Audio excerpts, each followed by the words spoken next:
जब of course लोग बोलते हैं कि चेंजेस आते हैं, when you found out you were pregnant, कैसे फील हुआ? एक्साइटेड थी, डर रही थी? बहुत सारी औरतों को एक इनसिक्योरिटी भी आती है, बॉडी चेंज होता है, मूड स्विंग्स बहुत होते हैं। तो आप बताएं, आपके बाल कैसे टिके रहे पूरी प्रेगनेंसी? काफी वाइट हो गए हैं अभी बाल। सफेद हो गए। स्टार्टिंग में मैं बहुत एक्साइटेड थी, हम लोगों ने बेबी शावर प्लान किया, उसको अच्छे से अनाउंस किया। मैं बहुत एक्साइटेड थी कि हाँ आगे ठीक होगा, कर लेंगे, इजी होगा। लेकिन जो एंड के जो 2 मंथ्स थे ना, वो बहुत ज़्यादा मुश्किल रहे थे। 8 और 9 मंथ जो होता है वो बहुत मुश्किल रहा था, क्योंकि उसमें मेरा एग्ज़ाम्स भी आ गए थे, थीसिस भी आ गया था, और उसमें बैठ के मैंने अपनी ड्रेस डिज़ाइन किया, एम्ब्रॉयडरियाँ की हैं बैठ के।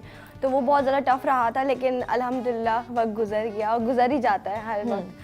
तो हो गया मैनेज आराम से। ओके, तो अपार्ट फ्रॉम दैट कौन सी चैलेंजेस, अगर कोई न्यू मॉम देख रही है, उनको क्या एडवाइस देंगे? आप क्या एडवाइस देंगे?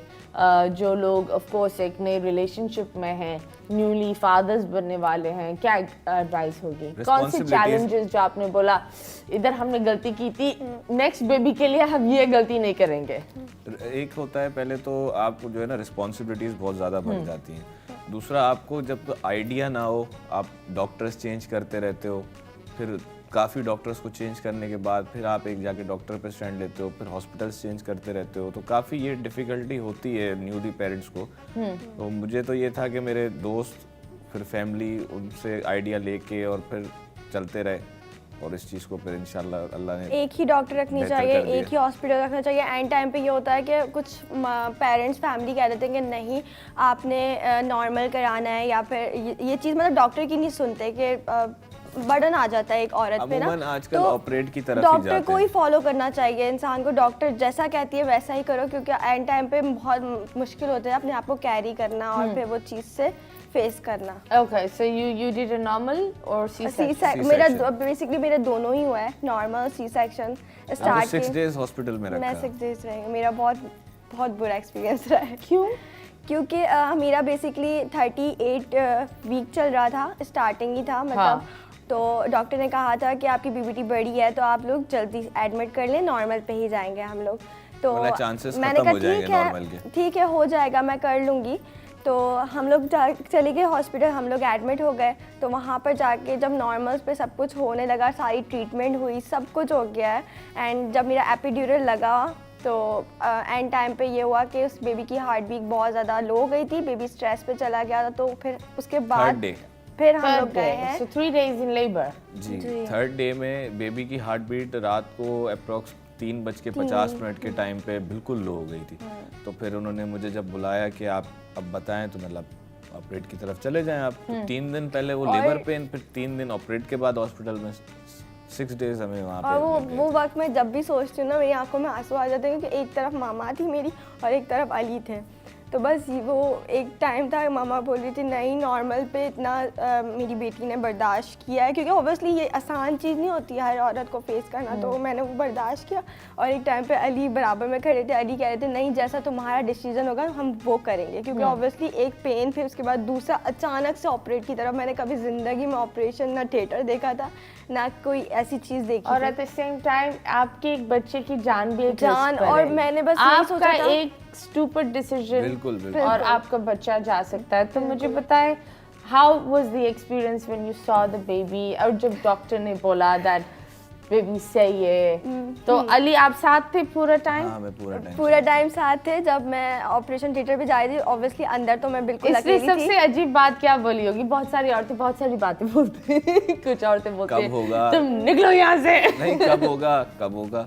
अब यहाँ पेन का है। फिर इसको मैं वॉक कराता था पूरी रात। हाँ, वॉक करा रहा था। आर्टिफिशियल पेन दे रहे थे इनको, क्योंकि जो इनको अपने पेन्स आ रहे थे वो पेन नहीं आ रहे थे कि जिसमें हम डिलीवरी की तरफ, लेबर की तरफ हम जल्दी चले गए थे, डॉक्टर ने जल्दी एडमिट करवा दिया था। माशाल्लाह हमारी बेटी की जो वेट था वो भी अच्छा था। उसकी हाइट भी बहुत अच्छी थी, इस वजह से भी। ओके, तो मुझे बताया मामा क्यों बोल रही थी कि क्योंकि ऑब्वियसली मैं भी एक माँ हूँ, और माँ बेटी का दर्द समझ सकती है। और वो जो 3 दिन मैंने दर्द बर्दाश्त किया, उसके बाद वो चाह रही थी और 3 दिन बर्दाश्त नहीं, वो चाह रही थी कि बर्दाश्त किया है तो नॉर्मल ही करो। फिर हम ऑपरेशन का क्यों दर्द दें? वो 10 दिन वाले स्टिचेस और फिर मतलब आगे तक के दर्द क्यों हम दें? ओके, तो वो चीज़ थी। पर इनको तो पेन बर्दाश्त, जब इनको असल पेन आना शुरू हुए तो इनको पेन बिल्कुल भी बर्दाश्त नहीं हो रहे थे। वो एपिड्यूरल लगवाया फिर मैंने इनको, एपिड्यूरल एंड में लगा। ओके, उसके उसके बाद बाद जाके थोड़ा सा इनको ऑपरेशन? पेन बर्दाश्त हुआ। उसके बाद हम लोग ऑपरेशन के लिए गए। ऑपरेशन में दोबारा उसी बोन में मेरे एनेस्थीसिया लगा, मतलब डबल चीज़ हुई। अय हाय, तो- जब बोन में लगता है तुम्हारी कमर का दर्द हो रहा होगा ना, बट आता अभी जाता बहुत- रहता अभी है। सर्दियाँ भी है ना तो और ज़्यादा बढ़ गया है। ओह गॉड, यस, एपिड्यूरल ये बहुत करता है। ज्यादातर उसके साइड मुझे इफेक्ट सबने मना किया था कि आप ना लगवाएं, लेकिन इनकी कंडीशन ऐसी हो रही थी कि मजबूरन इसके अलावा कोई और चारा नहीं था। ओके। मुझे बताओ, जब आपने बेबी देखा, पहले किसने बेबी को पकड़ा, आपने या पहले इन्होंने? मैंने अंदर देखा था, मैंने ऐसे first देखा मैंने। था जब तो ऑपरेशन आप साथ नहीं थे? ऑपरेशन थिएटर में मैं साथ नहीं था, अलाउ लेबर नहीं रूम था में ना वो साथ था मैं। हॉस्पिटल में। क्यों? हॉस्पिटल कुछ हॉस्पिटल ऑपरेशन में थिएटर अलाउ में नहीं अंदर नहीं होता। जाने दिया था मुझे। ये कौन सी, आई थिंक ये कौन सी बकवास है कि शौहर को अलाउ नहीं करते। आई थिंक Operate- शौहर को अलाउ करना चाहिए, उसको पता होना चाहिए लेबर रूम। किन किन चीजों से गुजरती है औरत एक बच्चा पैदा करने के लिए। नॉर्मल डिलीवरी के लिए ना लेबर रूम में शोहर को अलाउ होता है। नो, इवन उसमें वो जो पिनाप पिनाव के नहीं। ऑपरेशन थिएटर में नहीं अलाउ किया था, हालांकि मैंने बहुत बोला था तो उन्होंने कहा था नहीं हमारी पॉलिसी नहीं ओके, और ये कौन सा ऑपरेशन के hospital बाद है। ये Liaquat Liaquat national. National okay, था। ओके। ऑपरेशन के बाद ये अलाउ फिर मुझे किया था, मैंने रिक्वेस्ट की थी कि मुझे उनकी देखने दें कंडीशन, हाँ, कि वो ऑपरेशन के 2-2.5 घंटे ये लोग ऑब्जर्वेशन में रखते हैं अंदर ही एनेस्थीसिया का थिएटर सर में। देखते निकल रहे हैं नहीं है, ओके, नॉर्मल ओके। पे जा रहे हैं नहीं। तो कैसे महसूस हुआ जब आपने उसको देखा? मैंने बेसिकली मैंने आवाज़ सुनी पहले, और मतलब मैं पूरा शिवरिंग हो रही थी मुझे, तो मैंने आवाज़ सुनी और उन्होंने कहा कि आपको अपने बेबी देखना है। मैंने रोना कहा आया? बहुत। मैंने कहा नहीं अभी मुझे नहीं देखना, क्योंकि मैं घबरा गई थी कि वो कितनी सी होगी, कैसी होगी, दिखने में कैसी होगी। तो मैंने कहा नहीं मुझे नहीं देखना। उन्होंने क्यों? तो मैंने कहा नहीं मुझे बहुत डर लग रहा है अभी।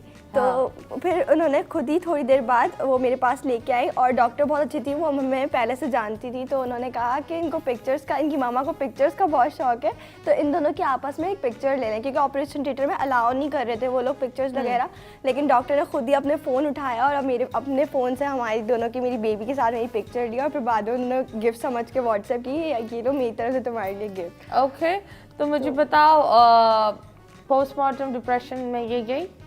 डिप्रेशन हुआ थोड़ा सा? मुझे हो रहा था डिप्रेशन। जब ये प्रेगनेंसी टाइम था उस टाइम पे बहुत इनके नहीं, mood लाइक swing- उसके बाद एक उसके आता बाद है हुआ postmortem। मुझे, लेकिन मैंने इतना कोई जाहिर नहीं कराया क्योंकि मुझे स्ट्रॉन्ग रहना था, क्योंकि बेबी को फेस करना। अब मैं जब हॉस्पिटल से घर गई थी ना, ऑब्वियसली सी सेक्शन के बाद हिलना जुलना बहुत मुश्किल, अपना चीज़ कैरी करना, बेबी को संभालना बहुत मुश्किल हो जाता है।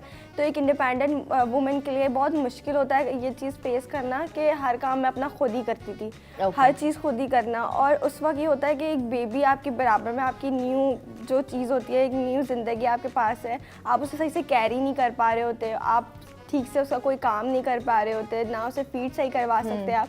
तो वो चीज़ बहुत ज़्यादा डिप्रेशन कर रही थी कि मैं क्यों